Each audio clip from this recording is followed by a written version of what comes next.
Hello students, आज अपना नया एक और लेक्चर स्टार्ट कर रहे हैं जिसमें भी अभी हम नॉर्मल की थ्योरी पढ़ चुके हैं, नॉर्मल पढ़ चुके हैं। लास्ट लेक्चर में हमने टेन थीटा कॉट थीटा वाला क्वेश्चन किया।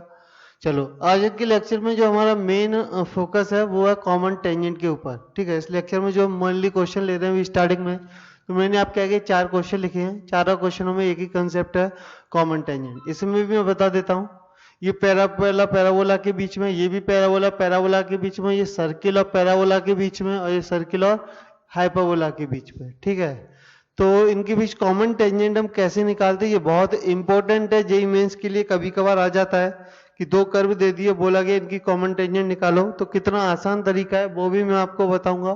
बस ध्यान से देखते जाओ, जैसे जैसे मैं बता रहा हूँ बस उतना ही समझना है, ज्यादा दिमाग नहीं लगाना। ये पहली कंडीशन है। चलो पहला क्वेश्चन करते हैं।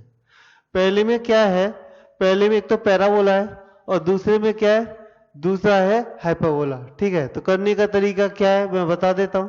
चलो, तो पहले वाले की मैंने मान लिया कि m, मतलब अगर मैं इसमें अननोन m मानूं तो थोड़ा सा अलग होगा। मैंने पैरामीट्रिक टी मान लिया, मैंने एक्स स्क्वायर बराबर 8x², किसी भी पॉइंट पर टी ले, चाहे तो आप m के टर्म में भी लेके चल सकते हो, ऐसा नहीं है कि m से कोई दिक्कत है। आप स्लोप m मान लो, ठीक है, तब भी वो कर्व सॉल्व, वो भी टेंजेंट सॉल्व हो जाएगी। चलो आप m में हम करना चाहें तो कैसे करेंगे, तो मैंने मान लिया इसकी टेंजेंट होगी y बराबर mx प्लस a कितना है 2 और m कितना है m। मैंने मान लिया कि पैराबोला की जो टेंजेंट है y बराबर mx प्लस 2y है। ठीक है, अब ये मानना पड़ेगा कि ये xy बराबर 1 की भी टेंजेंट है। अब एक्चुअली क्या है कि xy क्या है, हाइपरबोला। हाइपरबोला का जनरल जैसे m में ये लिखते हैं वो अभी हमने पढ़ा नहीं है, जब पढ़ लेंगे तो ये क्वेश्चन एक लाइन का हो जाएगा। नहीं पढ़ा है तो कैसे सॉल्व करें, तो हम क्या करेंगे, टेंजेंट और कर्व को सॉल्व करेंगे। ठीक है, चलो कैसे सॉल्व करेंगे, तो y की वैल्यू इसमें पुट कर दो, तो ये आएगा x into m x plus 2y m बराबर 1। तो ये आ जाएगा mx² plus 2xym plus 2xym बराबर या -1 बराबर 0। अब ये x² में क्वाड्रेटिक है, तो तुम्हें बताया था कोई भी कर्व और टेंजेंट को जब भी सॉल्व करते हैं तो क्वाड्रेटिक के साथ root equal root repeated root मिलते हैं। ये हमने एओडी में डिस्कस किया था। मतलब इस इक्वेशन का डी कितना होगा 0, अगर ये डी कितना होगा 0, अगर ये इसकी टेंजेंट है तो डी क्या होगा b² बोले तो 4/m² -4 a बोले तो m c बोले तो 1 बराबर 0। तो ये आ जाएगा 4/m² बराबर 4m। यहां से आ जाएगा mq बराबर 1 और mq बराबर 1 तो मतलब m बराबर 1। m बराबर 1 तो लाइन हो गई y बराबर x प्लस 2। तो ये आ गई हमारी कॉमन टेंजेंट इस कर्व के लिए। नोट करिए, ये हमारा सबसे पहला तरीका है। क्या, पहले की जनरल टेंजेंट लिखो, दूसरे कर्व के साथ सॉल्व करो और d बराबर 0 लगाओ। ये तो तब है जब दूसरे कर्व का हमें जनरल स्टेप्स नहीं पता है। पता है तो कैसे करते हैं वो भी देखते हैं। अब हम देखते हैं क्वेश्चन नंबर 2। उसमें मैंने एक सर्किल लिया है, एक पैराबोला लिया है। तो सर्किल के लिए मैं आपको बताऊं, जनरल इक्वेशन होती है y बराबर mx प्लस r रूट के अंदर 1 प्लस m²। ये होती है जनरल कंडीशन। तो यहाँ पर हम r की वैल्यू पुट करते हैं, ये आ गया y बराबर mx प्लस r कितना, r हमारा √2a है, रूट के अंदर 1 प्लस m²। अगर मैं बात करूं कि पैराबोला के लिए क्या होगा, पैराबोला के लिए होगा y बराबर mx प्लस a की जगह यहाँ 2a आएगा, क्योंकि यहाँ 4a है। 4a तो मतलब इसका जो a होता है वो 2a के बराबर होगा, 2a/m। अब क्या करना है, y के बराबर y हो गया। अब मैं आपको इन तीनों क्वेश्चनों के लिए बता रहा हूँ, वो तो तब जब हमें x y बराबर 1 का जनरल तरीका नहीं पता था।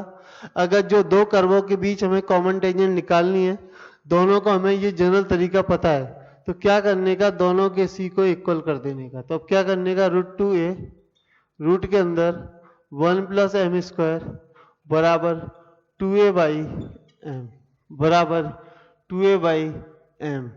a से a cancel, square both side कर दो, तो ये आएगा 2 1 प्लस m² बराबर 4/m²।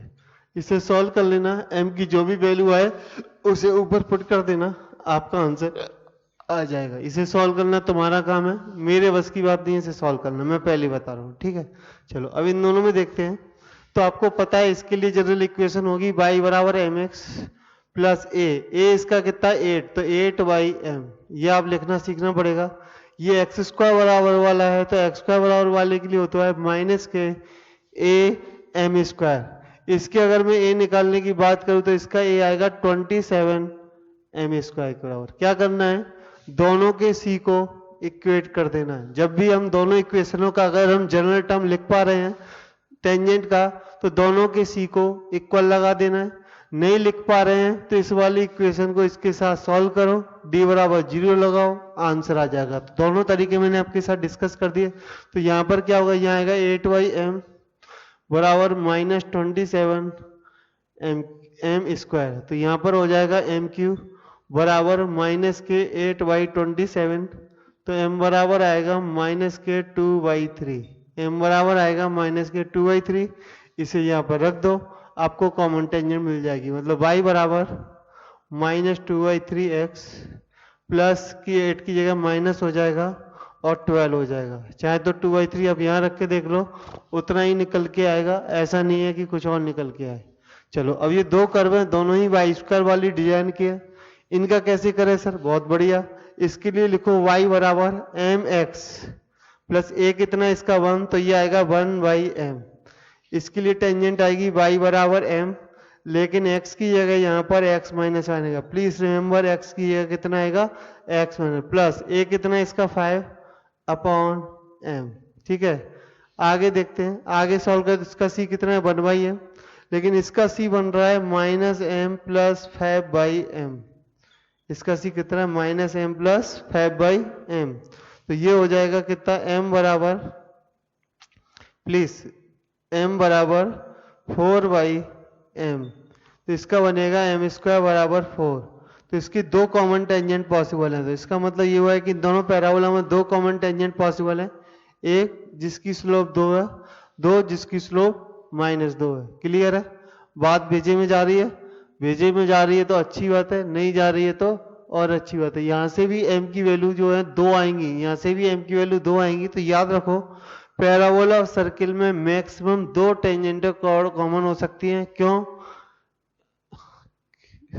केवल 2 टेंजेंट ही कॉमन आएंगी, ठीक है। तो आप यहाँ से बना लेना, m की पावर 4 दिख रही है, लेकिन सॉल्व करने के बाद आपको इसकी रियलिटी दिख जाएगी, या फिर मैं उसे अभी मिटा के सॉल्व कर देता हूँ। मैं इस वाले क्वेश्चन को सॉल्व कर देता हूँ जो आपका अटका हुआ था। इसे सॉल्व करने के बाद m इसका बराबर 1 मिलेगा, m बराबर +-1 मिलेगा। मतलब m बराबर 1 के लिए भी कॉमन टेंजेंट है, m बराबर माइनस के लिए भी टेंजेंट है। अच्छा, आपको एक और चीज पता होगी, यहाँ माइनस का साइन भी होता है। तो बेसिकली 1 स्लोप की सर्किल के लिए कितनी टेंजेंट आएंगी, 2। -1 स्लोप की सर्किल के लिए कितनी टेंजेंट आएगी, 2। लेकिन पैराबोला के लिए 1 स्लोप की एक टेंजेंट आएगी, -1 की एक स्लोप आएगी। तो यहाँ पर हमें ऐसे लिखना पड़ेगा। मैं आपको पहले ही बता देता हूँ, circle have 4 tangent and parabola have 2 tangent only, 2 tangent. So लिखोगे so only 2 tangents are common,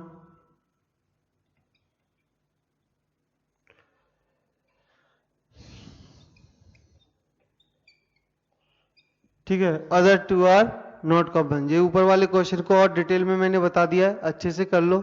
मैं अभी और क्वेश्चन से आगे बढ़ते हैं। चलो, कॉमन टेंजेंट पढ़ने के बाद उम्मीद है कॉमन टेंजेंट का कंसेप्ट समझ में आ गया होगा। एक अच्छा सा क्वेश्चन लिया है, बोले उस पॉइंट का लोकस बताओ जिससे 2 of 3 normals are drawn from it, ये इट IT है, it drawn from it to parabola y square 4ax कॉन्सेप्ट। मतलब ऐसा है कि किसी पॉइंट से हमने नॉर्मल ड्रॉ की, तो ऑब्वियसली बात है एक पॉइंट से मैक्सिमम 3 नॉर्मल आ सकती हैं, उनमें से तो कॉन्सेप्ट कर रही है। कॉन्सेप्ट कर रही है मतलब दोनों एक ही है, एक ही है। मतलब आप ऐसे मानो कि ये मेरा पैराबोला है, मैंने यहाँ से नॉर्मल ड्रॉ की, तो एक तो ये आ गई, दूसरी ये आ गई, और तीसरी भी कोई और नहीं निकल के आई, यही आ गई। मतलब जब हम क्यूबिक इक्वेशन को सॉल्व करेंगे, दो रूट सेम आ गए, तीसरी भी यही है, बी और सी मान लो सेम आ गई। क्लियर है? तो बेसिकली अगर मैं बोलूं कि मैंने किसी पॉइंट एच कॉमा के से, सपोज करो ये पॉइंट क्या है, एच कॉमा के से अगर मैं नॉर्मल ड्रॉ करूं तो इक्वेशन क्या होगी, तो ये नॉर्मल की इक्वेशन होगी y बराबर एम एच बोले तो एम एक्स बोले तो M H minus A M Q minus 2am। ठीक है, इसको और अच्छे से सजाना है तो ये आएगा A M Q plus 2a minus H M, 2a minus H M plus के बराबर 0। यहाँ से क्या होगा m1 प्लस m2 की जगह भी m1 प्लस m3 बराबर कितना होगा 0। जीरो होने का रीजन, जीरो होने का रीजन ये है, जीरो होने का रीजन ये है क्योंकि यहाँ एम स्क्वायर का कोफिशिएंट 0 है, तो 2m1 बराबर हो गया माइनस m3। Equation number 1। तीनों जो टेंजेंट है उनका अच्छा, कुछ लोग चाहे तो m को माइनस टी से रिप्लेस कर सकते हैं, t1 और t3 मान के भी कर सकते हैं, वहां से भी यही रिजल्ट मिलेंगे, ऐसा नहीं है कि वहां से कुछ नया आपको मिले। चलो अब बात करते हैं सिग्मा m1 m2 की। सिग्मा m1 m2 कैसा होगा, सिग्मा m1 m2 होगा m1 स्क्वायर, ठीक है, क्योंकि m1 m2 सेम है, और 2m1 m3 क्योंकि m1 m3 ये बनेगा तुम्हारा सिग्मा m1 m2। इसकी वैल्यू निकल के आएगी माइनस के 2a माइनस एच, इसकी वैल्यू कितनी निकल के आएगी माइनस के 2a माइनस एच। ठीक है, अच्छा एक और चीज m1 into m1 into m3, इनका जो प्रोडक्ट है वो k के बराबर है, मतलब ऐसे मान के चलो m1 square into m3, m1 square into m3 ये कितने के बराबर है, k के बराबर है। क्लियर है? तो इक्वेशन नंबर 1 ये, इसे हम इक्वेशन नंबर 2 नाम दे सकते हैं, इसे हम इक्वेशन नंबर 3 नाम दे सकते हैं। तो हमारे पास ये तीन इक्वेशन है, हमें कैसे भी करके यहाँ से m1 को या m को गायब करना है, h और k में इक्वेशन ड्राइव करनी है। क्लियर है? इतनी बात आप लोगों की समझ में आ रही होगी। चलो आगे देखते हैं हम क्या कर सकते हैं। मैंने m3 की वैल्यू 2 और 3 में पुट की, 2 में पुट करी तो क्या होगा, ये होगा m1 square minus 4m1 square बन जाएगा। m3 की वैल्यू, अगर मैं m3 की वैल्यू माइनस 2m1 यहाँ पुट कर दूँ तो माइनस का 4m1 स्क्वायर बराबर माइनस का 2a माइनस एच, यहाँ से हम लिख सकते हैं minus 3m1 square, minus 3m1 square की जो वैल्यू है, माइनस 3m1 स्क्वायर की जो वैल्यू है वो माइनस के 2a माइनस एच के इक्वल होगी। मतलब हम बोल सकते हैं कि जो 3m1 स्क्वायर की जो वैल्यू है वो 2a माइनस एच के इक्वल है। Equation number 1। अगर मैं यहाँ से ड्राइव करना चाहूँ तो ये बनेगा माइनस के 2m1 क्यूब, माइनस के 2m1 क्यूब बराबर के, तो यहाँ से मेरे जो m1 क्यूब की जो वैल्यू है वो बनेगी माइनस के बाई 2। कितनी बनेगी, ध्यान से देख लो, माइनस के बाई 2।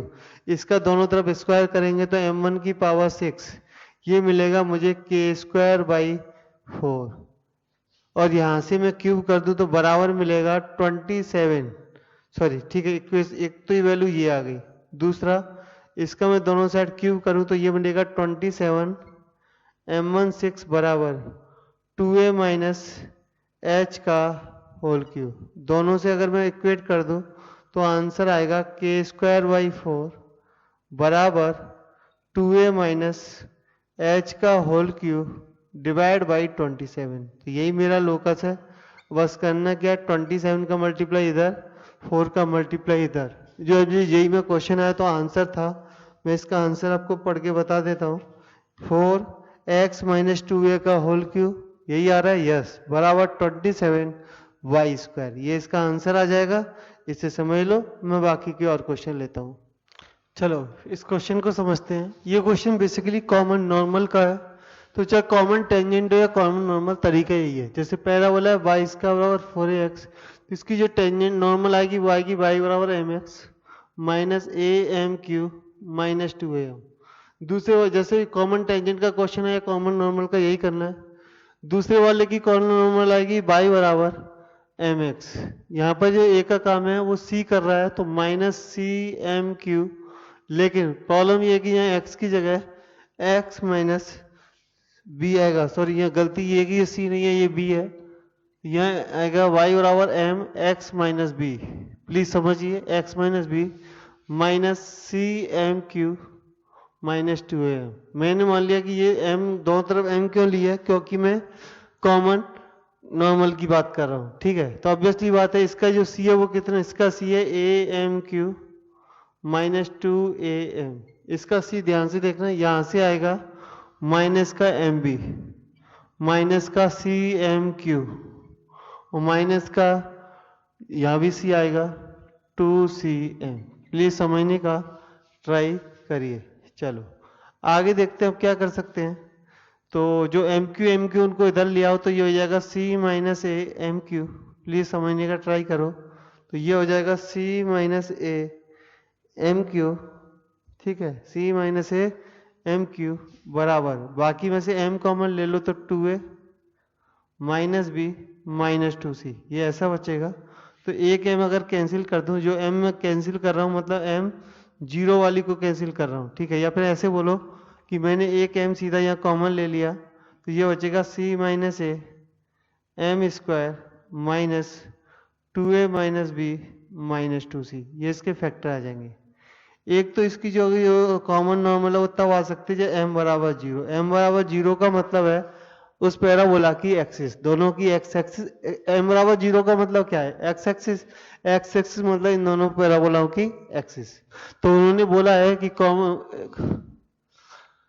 बोले इन दोनों की कोई कॉमन नॉर्मल नहीं होगी अदर देन एक्सिस। एक्सिस तो हमेशा होगी अनलेस दिस, जब तक ये क्वालिटी नहीं लगेगी, मतलब ये इससे बड़ा नहीं होगा तो इसकी कोई कॉमन नॉर्मल नहीं आएगी, ये होगा तभी आएगी। तो ये कब होगा, जब यहां से मेरा एम स्क्वायर बराबर आ रहा है 2a minus B minus 2c upon C minus A. तो एम स्क्वायर की वैल्यू पॉजिटिव होनी चाहिए तभी कॉमन नॉर्मल निकलेगी, वरना कॉमन नॉर्मल नहीं निकलेगी, ये बात तुम अच्छी तरह जानते हो। तो यहाँ से अगर ये पॉजिटिव तो 2a माइनस 2c को c माइनस ए से डिवाइड करो तो माइनस 2 टाइम डिवाइड होगा minus of b upon c minus A. c minus A की यहाँ प्लस लिख रहा हूँ और यहाँ मैं a माइनस c कर रहा हूँ ग्रेटर देन जीरो। तो यहाँ से तुम्हारा रियल निकल के आ गया कि b अपॉन a माइनस सी है वो ग्रेटर देन 2 होगा तभी कॉमन नॉर्मल आएगी, वरना कॉमन नॉर्मल नहीं आएगी। सीधी सी बात है, कॉमन नॉर्मल कब आएगी, जब m स्क्वायर पॉजिटिव। जब तक m पॉजिटिव नहीं होगा तो m की वैल्यू नहीं आएगी, जब तक कॉमन नॉर्मल नहीं आएगी। तो ये कंडीशन लगेगी तभी उसकी कॉमन नॉर्मल पॉसिबल है, एक्सिस के अलावा वरना पॉसिबल नहीं है। नोट करिए और क्वेश्चन देखते हैं।